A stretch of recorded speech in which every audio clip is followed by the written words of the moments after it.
السلام علیکم ناظرین، بعض اوقات کسی خاص واقعے یا حادثے کو کوئی شخص کسی ایک انداز میں دیکھ رہا ہوتا ہے اور دوسرا شخص کسی دوسرے انداز میں۔ ایک شخص کسی قوم کا ہیرو ہوتا ہے اور وہی شخص کسی دوسری قوم کا ویلن۔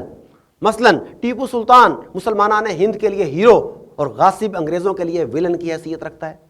اسی طرح کوئی واقعہ یا حادثہ کسی شخص کے لیے باعث صدمہ و شرم ہو سکتا ہے، جبکہ دوسری طرف وہی واقعہ یا حادثہ کسی دوسرے کے لیے باعث عزت و تکریم ہو سکتا ہے۔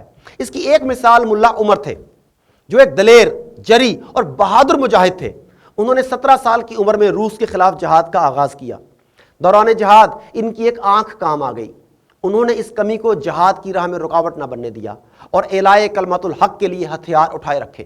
وقت گزرتا رہا، وقت کے ساتھ ساتھ یہ عام سپاہی ایک بہت بڑے کمانڈر کے طور پر جانا جانے لگا اور ایک بہت بڑے خطہ سرزمین پر، افغانستان پر ان کی حکومت قائم ہو گئی۔ ان کے دور حکومت میں ایک صحافی ان کا انٹرویو لینے آن پہنچا۔ دوران انٹرویو صحافی نے سوال کیا، حضرت آپ کی ایک آنکھ نہیں ہے، کیا کبھی آپ کو اس کا افسوس نہیں ہوا؟ ملا عمر نے جواب دیا، اے بدقسمت انسان، کیا تجھے کبھی اس بات کا افسوس نہیں ہوا کہ تیری دونوں آنکھیں اس دنیا میں ہیں، میری تو ایک آنکھ جنت میں ہے؟